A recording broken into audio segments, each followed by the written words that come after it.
Last night, Donald Trump gave his much anticipated speech at a rally in Phoenix, where he pretty much did absolutely everything that everybody thought he was going to do. What's really interesting about the speech is that it opened up with a couple different people coming on, talking about unity, the need for us to, denounce these racists that we've seen all throughout the country. So you actually kind of got the feeling at first like maybe this was going to be a decent speech. It absolutely wasn't. We've gone ahead and put together a clip of, I guess, what you would call Donald Trump's greatest hits from last night. So let's take a look at those for a second, then we're going to come back and try our best to explain what exactly this man is talking about. I mean, CNN is really bad, but ABC this morning, I don't watch it much, but I'm watching in the morning, and they have little George Stephanopoulos talking to Nikki Haley, right? Little George. And he talks about the speech I made last night, which, believe it or not, got great reviews, right? They had a hard time. They were having a hard time because it was with soldiers. We were somber, we were truthful, we were saying things, and it really did. So he talked about it for like that much. Then he goes, let's get back to Charlottesville. Charlottesville. And Nikki was great. She's doing a great job, by the way. CNN does not want its falling viewership to watch what I'm saying tonight, I can tell. And do you ever notice when I go on and I'll put like out a tweet or a couple of tweets, he's in a Twitter storm again. I don't do Twitter stuff. You'll put on a little tweet, I'm going to be with the veterans today. They'll say, Donald Trump is in a Twitter storm. These are sick people. The New York Times essentially apologized after I won the election because their coverage was so bad and it was so wrong and they were losing so many subscribers that they practically apologized. I would say they did. They say, well, it wasn't really that much of an apology because they were losing so many people because they were misled. And I figured this is great. And for about 2 weeks, I got good coverage. Then they reverted back and they're worse than ever before. It's like one of those things. The Washington Post is terrible. I must tell you, Fox has treated me fairly. Fox treated me fairly. And Hannity, how good is Hannity, he said. How good is Hannity? And he's a great guy, and he's an honest guy. And Fox and Friends in the morning is the best show, and it's the absolute most honest show. And it's the show I watch. I'm a person that wants to tell the truth. I'm an honest person, and what I'm saying, is exactly right. Do the people in this room like Sheriff Joe? Was Sheriff Joe convicted for doing his job? That's what...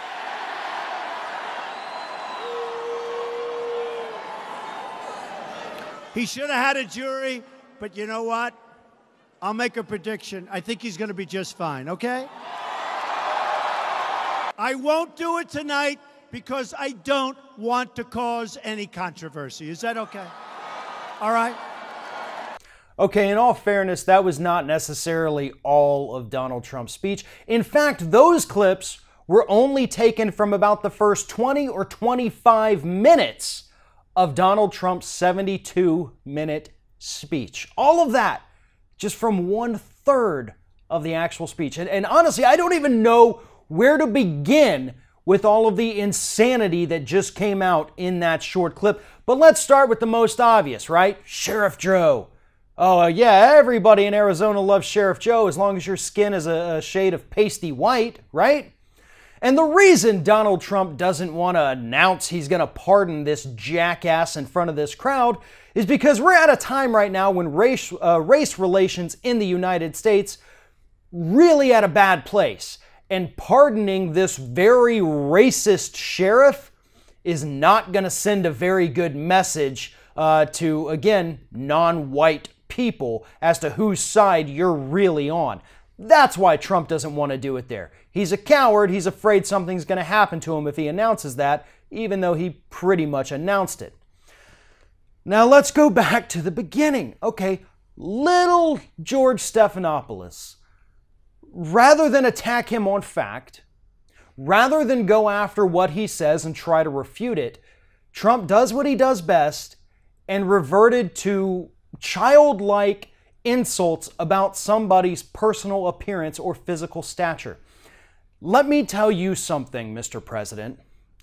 When you have really bad hair, when you're overweight and have tiny hands, probably shouldn't be making fun of other people's physical appearance. I know, because I fall into that same category with you, buddy. Stop picking on people for the way they look. If you do not have an intelligent argument to come up with to counter what they say, then just leave it alone. The majority of people in this country do not like seeing you engage in this kind of behavior, and to be honest, it should be beneath the behavior of a president of the United States, and anyone who disagrees with that probably shouldn't be allowed to have an opinion on American politics. Furthermore, the fake news constantly with the fake news and CNN and the failing New York Times that's doing worse than ever according to Trump. Subscriptions for the New York Times are actually at a high right now, in case you didn't know that. People enjoy reading about how horrible you are. New York Times is doing better than ever by all possible metrics, yet your low information voting base doesn't seem to understand that, because as long as it comes out of your mouth, well, it must be true.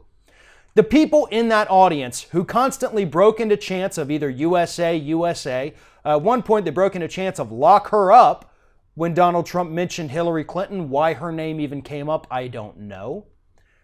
And then there was one time when Donald Trump began attacking the 2 Republican senators from the state of Arizona, and somebody yelled out that John McCain, I don't know if they specifically said he should die or that he should be made to be dead by some means, but it was absolutely disgusting behavior that the president did not denounce.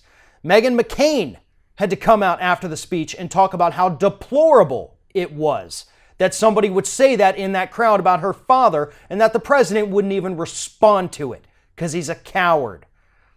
Last night, once again, further showed us that Donald Trump neither has the temperament nor the intelligence to be the president of the United States.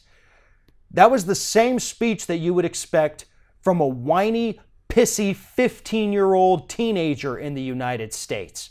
One that's led a privileged life, one that might be suffering from affluenza. Donald Trump also, in this video clip that we just showed, made himself the victim of Charlottesville. He was the victim. His response wasn't good enough. He just can't please anybody. Won't somebody take pity on our poor little president, Donald Trump? That's not how it works. When you come out and defend neo-Nazis, yeah, you're going to piss people off, and rightfully so. Stop acting like everybody's out to get you. We're not. Trust me. All we're trying to do is hold you accountable and point out all of the damage that you are causing to this country. That does not make us fake news. In fact, it actually makes us the opposite of that. So you go ahead, you live in your alternative reality with all of your supporters who happen to be dwindling. And honestly, by the time the speech ended, hundreds of people had already walked out because they were tired of listening to this nut job. And that should be a good kind of reminder of where Donald Trump stands in the polls, too. Started off great, but the more he talks, the more he goes on, the more people simply don't want to hear it anymore. If you're thinking about subscribing to our channel, I strongly encourage you to do that. But if you're not thinking about subscribing, I would encourage you to start thinking about it, and then once you're thinking about it, actually go and do it. You can see the subscribe button right there on the screen, or if you're watching on a different platform, go to youtube.com/TheRingOfFire.